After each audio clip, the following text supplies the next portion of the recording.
નમસ્કાર. ચાલો આજે ગણિતનો એક ખૂબ જ મજેદાર અને સાચું કહું તો બહુ જ કામનો કોન્સેપ્ટ સમજીએ. અવયવી. આ એવી વસ્તુ છે ને જે ગણિતમાં આગળ જતા બધે જ કામ લાગશે. તો ચાલો શરૂ કરીએ. શરૂઆત કરવા માટે ચાલો સ્ક્રીન પર દેખાતી આ સંખ્યાઓ પર એક નજર કરીએ.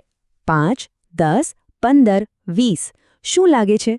આમાં કોઈ ખાસ પેટર્ન દેખાય છે? જરા વિચારો કે આ બધી સંખ્યાઓ એકબીજા સાથે કઈ રીતે જોડાયેલી હોઈ શકે. તમે જે પેટર્ન શોધી રહ્યા છો બસ એ જ આપણને આજના ટોપિક પર લઈ જાય છે. ચાલો હવે વ્યવસ્થિત રીતે સમજીએ કે આ અવયવી આખિર છે શું.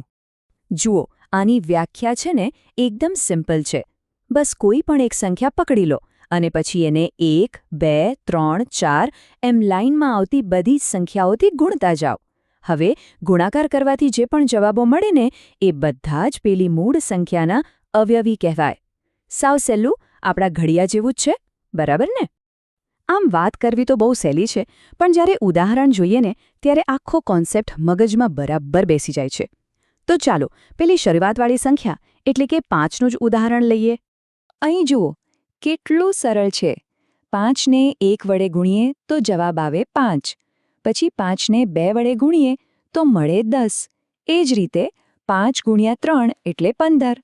બસ આ જ રીતે આ ગાડી આગળ ચાલતી જ રહે છે. દરેક નવા ગુણાકાર સાથે આપણને 5નો એક નવો અવયવી મળતો જાય છે. તો આનો મતલબ શું થયો કે 5ના અવયવીની લિસ્ટ કંઈક આવી દેખાય. 5, 10, 15, 20 અને એમ આગળ ને આગળ. અને સૌથી રસપ્રદ વાત એ છે કે આ લિસ્ટ ક્યારે પૂરું જ નથી થતું. આપણે ગુણાકાર કરવાનું ચાલુ રાખી શકીએ અને નવા અવયવી મળતા જ રહેશે. ક્યાં સુધી? અનંત સુધી. સરસ, હવે 5ના અવયવી તો બરાબર સમજાઈ ગયા. તો ચાલો હવે થોડું આગળ વધીએ અને જોઈએ કે આ જ કોન્સેપ્ટ બીજી સંખ્યાઓ પર કેવી રીતે કામ કરે છે. હવે આ ટેબલ જુઓ, આમાં મજાની પેટર્ન દેખાય છે. જેમ કે 2ના બધા અવયવી બેકી સંખ્યાઓ જ છે. 10ના બધા અવયવીના છેડે 0 આવે છે. અને 1ના અવયવી જુઓ તો એ તો બધી જ સંખ્યાઓ છે. મતલબ કે દરેક સંખ્યાની પોતાની એક અલગ જ દુનિયા છે, પોતાની એક અલગ જ પેટર્ન છે. સારું, તો આપણે જે કંઈ પણ અત્યાર સુધી જોયું અને શીખ્યું એના પરથી અવયવીના અમુક પાક્કા નિયમો બને છે. આ એવા નિયમો છે જે હંમેશા કામ લાગશે. તો ચાલો એના પર એક નજર કરી લઈએ. ઓકે, તો આ 5 મહત્વના મુદ્દા છે. પહેલું, કોઈ પણ સંખ્યાનો સૌથી નાનો અવયવી કયો? તો એ સંખ્યા પોતે જ. બીજું અને ત્રીજું એકસાથે જોડાયેલું છે. સૌથી મોટો અવયવી ક્યારે મળે જ નહીં. કેમ? કારણ કે અવયવીની સંખ્યા તો અનંત છે. ચોથો નિયમ પણ સરળ છે. દરેક સંખ્યા પોતે પોતાનો અવયવી તો હોય જ. અને છેલ્લે 5મો નિયમ, દુનિયાની દરેક સંખ્યા 1નો અવયવી છે, કારણ કે 1ના ઘડિયામાં તો બધું જ આવી જાય. આટલું યાદ રહે તો બસ. ચાલો હવે થોડી પ્રેક્ટિસ થઈ જાય. આપણે જે શીખ્યા એને ચકાસવા માટે અહીં 2 સાવ સહેલા સવાલો છે. ચાલો જોઈએ કે કેટલું યાદ રહ્યું. તો પહેલો સવાલ, 5નો નાનામાં નાનો અવયવી કયો છે? હમણાં જ આપણે નિયમોની વાત કરી. જરા યાદ કરવાની કોશિશ કરો.